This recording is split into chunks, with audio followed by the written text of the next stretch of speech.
Hapana jina jingine walilopewa wanadamu liwezalo kuokoa, liwezalo kuwaponya, isipokuwa jina la Yesu, ambalo watu wote ambao walilitia hilo waliweza kupokea hali mpya za badiliko, za nguvu, za yale ambayo yalikuwa yameshindikana na yakawezekana tena. Vema mjue kwamba watu wa Mungu, maandiko yanasema kwenye kile kitabu cha Mhubiri ya kwamba mkumbuke Muumba wako siku za ujana wako. Anasema kabla hazijakaribia zile siku ama miaka ambayo utasema ya kwamba sina furaha katika miaka hiyo ama sina furaha katika siku hizo. Ni vema mjue kwamba wanadamu, kwamba duniani tumepewa kuishi kwa muda. Uzima tulionao, uhai tulionao, tumepewa kama zawadi kutoka kwa Mungu Mwenyezi. Na sisi kama watu wa Mungu, kwa kuwa tulitoka kwake na kwake tutarejea, na sisi kama sisi, kwa kuwa hatujui ile saa ambayo tutatakiwa kuondoka duniani, iwe tunapenda ama hatupendi, ni vyema ujue kwamba tunaishi kwa neema ya Mungu na tunaishi kwa rehema za Mungu. Yesu aliwahi waambia watu fulani mahali fulani, akisema ya kwamba mwadhani ya kwamba wale walioangukiwa na mnara wa Siloamu walikuwa na dhambi kuliko wa Galilaya wote? Yesu akasema hasha, lakini msipotubu mtangamia katika uovu wenu, ama mtakufa katika dhambi zenu. Ni kwamba yote kwa yote tunakumbushana. Ni vyema ujue kwamba wewe sio wa kwanza kuwepo duniani. Ukiona leo kuna watu ambao hawapo, walikuwa na sifa zote za kuwepo duniani, lakini leo hawapo tena. Lakini yale ni onyo ama ni mafundisho ya kwamba kama yale yaliwapata wao yanaweza akatupata hata sisi wenyewe. Mkiona leo akina bibi leo ama ni wazee, ni vyema mjue kwamba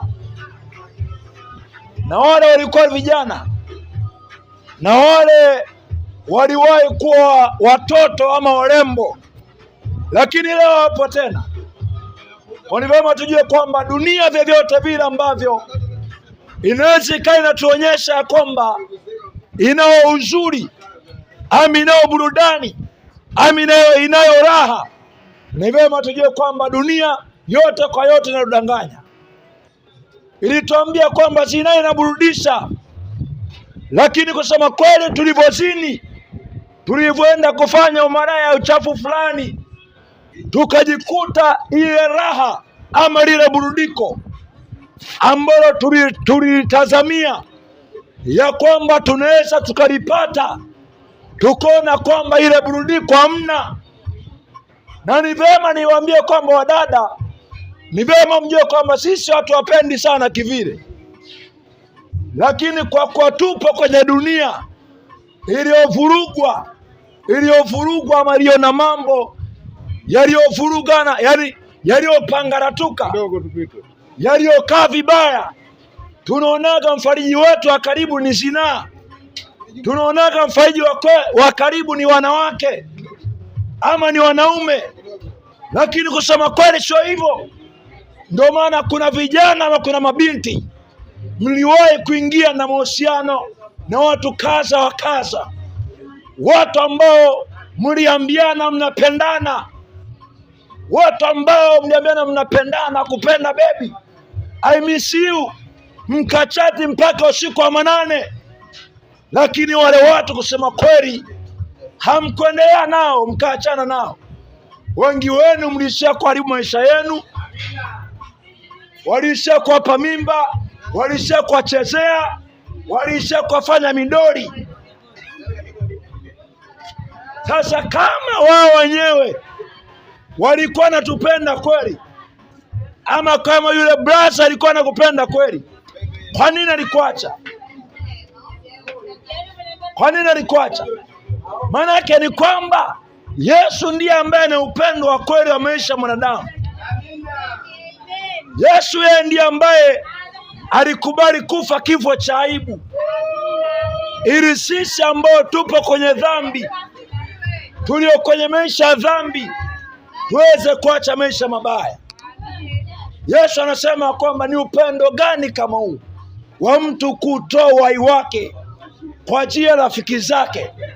Nani hapa na bebi ambaye anaweza kafa kwa ajili yake? Wewe kama yupo niambie.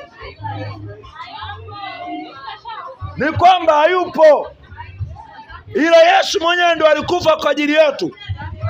Alikufa kwa ajili ya maisha yetu ya dhambi, ili sisi tulio katika hali mbaya katika maisha ya dhambi tuweze kuyatubia matendo yetu. Maandiko katika Mhubiri 12 mstari wa 1 anasema, mkumbuke Mungu wako siku za ujana wako. Anaongea na mtu hawaye yoyote yule, anaongea na vijana. Vijana wapo hapa. Anaongea na mabinti, na mimi na binti wapo hapa. Anaongea na kila mtu kwamba ukiwa na uwezo wa kula ugali, nivyo mjue kuna watu ambao hawana uwezo wa kula ugali. Ukiona leo unakula chips kuku, unakula chips mayai, nivyo mjue kwamba kuna watu hizo chips mayai hawana uwezo wa kula. Sio kama wajipenda, wanajipenda sana. Nasema nini vijana? Kwamba duniani ni kwamba yote kwa yote, tusijidanganye. Dunia kama dunia haina ile raha, haina ile burudani. Ndio maana kuna wakati ulijua kwamba tukiwa na wanawake warembo tutatulia, lakini tulipopata warembo kama dadangu hapa, napo tukaona kwamba hamna kitu. Watu wa Mungu tunakumbushana, ila yote kwa yote Yesu anawapenda, Yesu anatupenda, na upendo wa Yesu wenyewe unataka tubadilike tabia zetu. Aliye msinifu ache kuzini, aliye maraya ache umaraya, aliye na tabia anayefanya vitendo vyote viovu aache maisha yake mabaya kwa ajili yake, kwa faida yake. Yesu ndiye mwenye upendo wa kweli, na Yesu anatupenda. Naambia vijana wenzangu kwamba dunia haina raha kwa namna kama hiyo, lakini Yesu anaponya. Anasema Matendo ya Mitume, anasema kwamba hapana jina jingine walilopewa wanadamu liwezalo kuokoa isipokuwa jina la Yesu. Jina la Yesu liliwafanya vuta bangi wakaache kuvuta bangi, liliwafanya wazinzi, liliwafanya malaya wakaache malaya tena. Maana lenyewe limebeba badiliko la kweli la maisha yetu. Yesu anatupenda watu wa Mungu. Yesu anarudi. Yesu anataka tubadilike matendo yetu, tabia zetu. Na wakumbushe vijana wenzangu, ukiona leo ni kijana na nguvu zote za kufanya vitu ambavyo vinaonekanaga kana kwamba vinafurahisha, vinaburudisha, ni vyema ujue kama kuna wazee ambao leo ni wazee, na wao walikuwa warembo kama wewe, na wale kwamba wangependa kwamba wewe kama wewe, lakini leo wameshafikia pale. Leo wanavuna matunda ya yale ambayo walikuwa wameyapanda kipindi kile ambacho walikuwa na nguvu. Watu wa Mungu, Yesu alikubali kufa kwa ajili yetu, lakini cha kushangaza tunawapenda wanawake, wanaume ambao wako tayari kufa kwa ajili ya maisha yetu, ambao hawezi kubadili tabia zetu, ambao hawezi kubadili maisha yetu. Kumbuke Muumba wako anasema siku za ujana wako. Anasema mkumbuke Muumba wako. Yesu anasema kwamba ni upendo namna gani kama huu wa mtu kutoa uhai wake kwa ajili ya rafiki zake. Ni upendo namna gani? Nani ambaye ana mwanamke hapa, ana mwanamume ambaye yupo tayari kufa kwa ajili yake? Nani hapo? Hayupo. Nani yupo ambaye ana demu, ana mwanamke, ana mwanaume, awaye yote yule, anasema kwamba yupo kufa kwa ajili yangu? Nasema kwamba hayupo. Hayupo hata mmoja. Maandiko yanasema kwamba mkumbuke Muumba wako siku za ujana wako. Anasema kabla hazijakaribia siku ama miaka ambayo utasema ya kwamba sina furaha katika miaka hiyo, sina furaha katika siku hizo. Watu wa Mungu, ni kwamba uzima tulionao tumepewa kwa neema ya Mungu, tumepewa kwa upendeleo maalum wa Mungu, wa neema ya Mungu. Uzima tulionao, mmesikia vijana? Zinaa zamani tulikuwa nasema ni kula ujana, lakini sasa hivi ni ushamba, kwa sababu Biblia inasema kwamba azinie na mwanamke hana akili kabisa. Maana yake kama inasema kwa habari ya kwamba azinie na mwanamke, maana yake ni kwamba mpaka mwanamke anayezini na mwanaume hana akili kabisa. Maana yake kama tunaona kwamba zinaa inayo burudiko, inayo raha, Biblia inasema kwamba hana akili kabisa. Inasema afanya jambo litakaloangamiza nafsi yake, afanya jambo litakaloangamiza nafsi yake, atapata jeraha na kuvunjiwa heshima. Kuna elimu mbovu ambayo inaendelea duniani ya kwamba unajua ukiwa unazini vizuri, wanawake anakupenda, wanawake anakuheshimu. Hivi ni mwanamke aina gani ambaye hapa unamheshimu sana, ambaye unazini naye yule? Hivi unamheshimu sana? Unavyoniangalia mimi ni sana unavyomwangalia yule?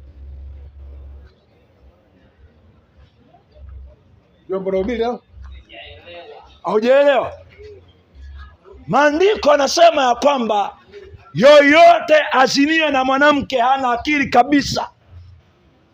Mtu azinia hana hata moja. Maana yake haijalishi ana ndevu za aina gani. Misali 6 mstari wa 32 mpaka 33. Hapo Biblia yote, angalia hata kwenye simu. Misali 6 mstari wa 32 mpaka 33. Papo pale utakuta wanaume ambao hawana akili kabisa. Ndio maana nimesema kwamba wewe dada, wewe mwanamke, mwanaume yote ambaye unazini naye kama mbwa,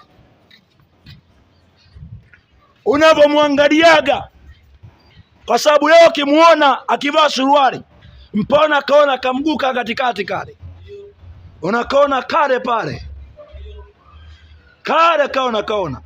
Ndio maana vile unavyoweza ukaona mtazama mwanaume yule ambaye unazini naye na yule ambaye usini naye, kuna utofauti. Mwanaume ambaye unazini naye akikukera, kuna neno ambalo unaweza kumwambia yule ambaye mwanaume mwingine hawezi kumwambia, anasema atapata jeraha. Maandiko kwa yote kwamba anasema kwamba hapana jina jingine walilopewa wanadamu liwezalo iwapasalo kuokolewa isipokuwa jina la Yesu. Yesu anatupenda. Yesu ni wa rehema. Alikubali kufa kwa ajili ya wenye dhambi, kwa ajili ya waliopotea. Maana waliopotea katika dhambi, kwa ajili ya waliopotea. Biblia inasema kwamba basi zile zama za ujinga Mungu alifanya kana kwamba aoni, lakini leo anamwagiza, anamuonya kila mtu ya kwamba tubu, aache maisha yake mabaya, atende mema kwa ajili yake, kwa faida yake. Kwa sababu yote ambayo unayatenda duniani, unayafanya sasa, unayafanya ni kwa ajili yako, ni akiba kwa maisha yako yajayo, ambao hujui kwamba utakuwa na hali gani, utakuwa kwenye kipindi gani. Kwa maisha yako, matendo yako, tabia zako ni akiba kwa ajili ya maisha yako wewe mwenyewe. Lakini pamoja na hilo, kwa Yesu ni wa rehema, yeye alikufa kwa ajili yetu sisi wenye dhambi. Alikuja kwa watu ambao walikuwa maraya, alikuja kwa watu ambao walikuwa na maisha siyofaa. Kwa neema ya Mungu, kwa neema ya Yesu, walipokea hali mpya za badiliko, tabia zao, njia zao, mwenendo wao. Vijana, inawezekana kuishi bila kuzini. Inawezekana sana. Wanasema inawezekanaje kwenye dunia hii? Inawezekana kwa sababu imewezekana kwetu na kwangu mimi. Mimi ninao ujasiri ya kwamba hakuna mwanamke yote, dada yote ambaye ananishuhudia kwa habari ya utata, ukakasi wote. Unasema ni kijana unakula, chakula kinaenda wapi? Chakula kinaenda chooni. Ndio maana wewe haukuzaliwa na mwanamke, wewe ulizaliwa peke yako, na duniani utaondoka peke yako mwenyewe. Maana wewe ulikaa na marafiki, ulikaa na watu kwa bwana, ukiwa na wanawake aliye na makalio makubwa, ukiwa na mwanamke mnene akiwa hivi na hivi, baka wao hivi na hivi, ni kwamba mwenyewe siku moja ukajichanganya ukasema nionjevu, na kwa kweli ulionja. Yote kwa yote nasema nini? Ya kwamba Mungu ama Yesu anatupenda. Kwa Yesu yote kwa yote, kwa kuwa alikufa kwa ajili yako, alikubali kuteswa kwa ajili yako. Maana yake ni Yesu ambaye anatangaza rehema siku ya leo. Kwa sababu siku ya leo ni siku ambayo unaweza ukaitumia kubadilika tabia zako, njia zako, mwenendo wako, ukabadilisha historia zako. Sawa? Kwa ni kwamba wewe ukiamua we mwenyewe, uamue mwenyewe. Lakini yote yanawezekana sana. Watu wa Mungu, niko na wasalimia. Mikoba 15 tu, sio hela nyingi. Kwa ni kwamba vijana waambia kwamba leo, siku ya leo, ukifa ukiwa malaya, wewe ni jehanamu. Umesikia? Maandiko yanasema kwamba kama vile wanadamu wanavyowekewa kufa mara moja, basi baada ya kifo ni hukumu, ambacho kila mwanadamu atahukumiwa sana matendo yake. Ameshaelewa? Atahukumiwa sawa na matendo aliyokuwa anayafanya. Kwa maana leo kwa nini? Kwa acha bangi, acha maraya, acha ubaya wa kila namna, alafu nakaa pembeni. Michael ndo nani? Sasa wewe sio Michael, wewe Marko. Sasa yote kwa yote ni kwamba nasema nini? Ya kwamba leo wewe ni mvuta bangi, wewe kama wewe ni malaya, leo ukifa leo unaenda jehanamu. Umesikia? Unaenda kaburini. Haina shida, ukoko utakiwa na kingine ukoko. Yote kwa yote nasema nini? Ya kwamba azinie na mwanamke hana akili kabisa, hana hata moja. Kwa leo ukiamua mwenyewe kama niendelee tu, nashukuru sana.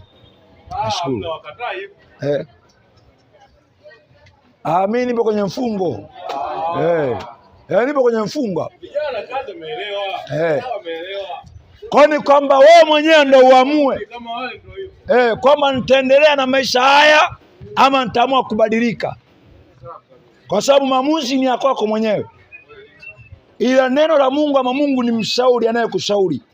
Ndio maana amesema kwamba mbele yako kuna njia mbili, baraka na laana. Baraka na laana. Ila yote hayo unachagua wewe. Uamue kuishi maisha yaliyolaanika ama yaliyobarikiwa.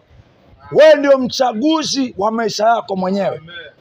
Lakini neno lenyewe linakushauri. Kwani usingefanya hivi? Sasa ngoja nikazini mara ya mwisho.